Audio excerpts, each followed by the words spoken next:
own microphone on that chair over there. For some reason, I'm way over here. Now they'll figure it out. You're supposed to put the chairs on the stage. Oh! How dumb can you be? Remember how dumb I used to be? Well, you're better now. I'm better now. Yeah. Better now. Yeah, I knew that. I just wanted Russ to come over. Because let's face it, who doesn't love Russ? Everybody?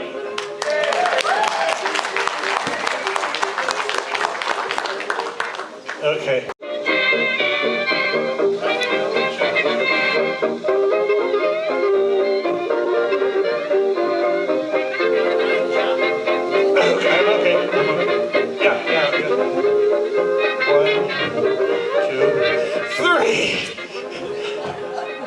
I knew we'd make it. Okay, ladies and gentlemen, good night.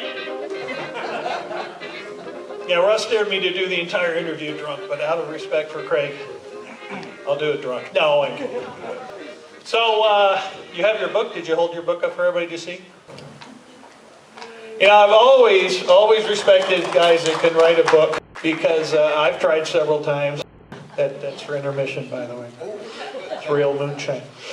And so we're going to ask Craig a few questions. How did you get interested in Laurel and Hardy, first of all? How did I get interested? I was a teenager, about 15. I think I saw Saps at Sea. And I said, these guys are great. And then William K. Everson book came out, Laurel and Hardy. And I bought it and read it. And I said, wow. And then I heard about Black Hawk Films, which had Laurel and Hardy. Comedies available to purchase. And so I became a real fan, very young. And I became an actor also. And I wanted to make my own movies. So in high school, I went to Point Loma High. So this is a homecoming for you. It is. Yeah, it is. What were the titles of some of the movies that you were in?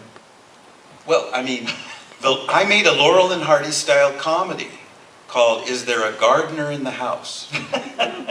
Because there was a chubby boy and a skinny boy. They were always goofing around, antics and whatnot. And I said, these guys could do a Laurel and Hardy comedy. And we made it. It was a wonderful movie, which it's my hats off because I lost it. Oh. Isn't that sad? Oh. But I played Dr. Finn, if you can imagine. Oh. And years later, I was cast as James Finlayson in a General Motors comedy. They made a 10-minute Laurel and Hardy style short. And with a couple of Laurel and Hardy impersonators from Universal Studios. I remember when they used to have old comedians and they had W.C. Fields walking around and stuff. Because I asked in Florida when I was there, I said, where are these? Nobody knows these old comics, these old comedians. Well, these guys were great Laurel and Hardy impersonators. And but the film was actually directed as though it were like a Max Sennett slapstick. Not quite, but they still pulled it off. And I was able to show this movie to Hal Roach when he was 100. And he was pretty impressed. He was impressed. So, I'm skipping and leaving out so much. How'd I get... Oh, I know. No, I asked the same thing Randy Scredbit, how'd you get interested in Laurel and Hardy? And, you know, we all have our memories because I was a small kid watching TV and The Big Noise came on. That's the first memory I had. And I said, boy, I love these guys. These are great. I did, by the way, see one of Craig's films on late night TV, Naughty Night Nurses. Did anybody here see that? Hey, wait a minute. I don't think so. He played the best doctor I have ever. So, believe him. Don't believe him. Wise guy. He's a wise guy. Sweetly. So anyway, I met Craig at the early to bed tent, one of the meetings, and we hit it off immediately. As you can see, you like a sense of humor, and we had to have him as a guest. And by the way, you go on Amazon and look up his book, and it's all 5-star rated. Well, you didn't tell him the important part. I met Hal Roach when I was 20. I was going to say, how did you meet Hal Roach? Yeah, okay. Funny you should ask. I was a film student. I was accepted to UCLA Film School. Wow, what an honor. And the first class I took was American Film Comedy. And living in LA, this was 1973. I thought, you know, this is years before the internet, but I thought, are there any old timers still around? And I thought of Hal Roach. Is he still alive? I looked in the Beverly Hills phone directory. In those days, Beverly Hills, West LA, Bel Air, and sure enough, there was the name Hal Roach with a phone number. So I thought, well, let me try. I called it up. A little girl answered the phone.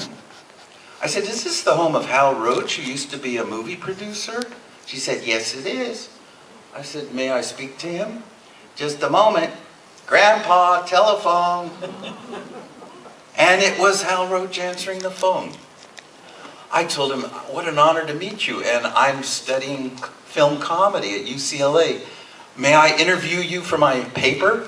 I didn't have a paper, but, you know. He said, sure. He says, next Thursday I'll be at the Bel Air Country Club.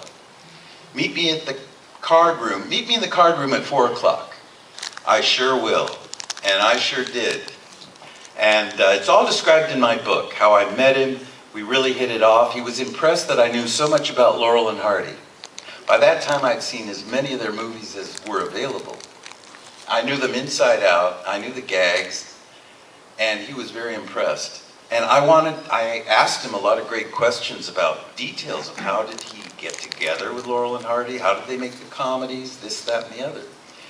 And this led to several very in-depth interviews, which he was happy to provide. He was a very gregarious and delightful gentleman. I had no idea he was 81 years old at the time. I thought he was maybe 60 at the most. He was so healthy and energetic. And to imagine he lived almost 20 years after that. And I got an A+ in the paper.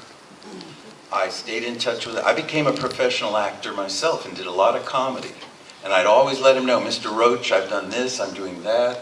I'd call him up, we'd have conversations. And as the 80s evolved, more and more films were being discovered. Remember Duck Soup, which literally was Laurel and Hardy's first teaming at the Hal Roach Studios. That film was discovered, I guess in the 70s somewhere, but it finally was screened. And I would call him up and we'd have conversations about it. I'd visit Rick Green, who was he the Grand Sheik of Saps? Yeah, he was Rick Green, I met him in probably 79, I'm thinking. And the Lyric Pines, a lot of you might remember that, John Locke's Lyric Pines. So I was there at the beginning of all that. But then I moved to New York City. But I'd come back to California, and Rick and I and his then wife, Linda, we went to visit Hal Roach at his home. That was the first time I went to his home. And what a wonderful meeting we had. And a picture of it in the book.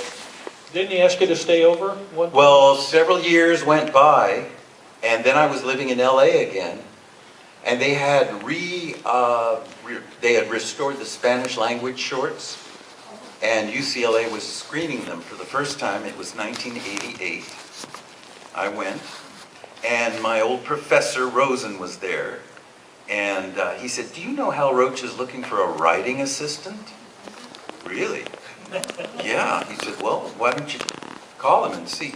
Well, sure enough, Mr. Roach invited me to stay in his home. He was 96 years old at that time.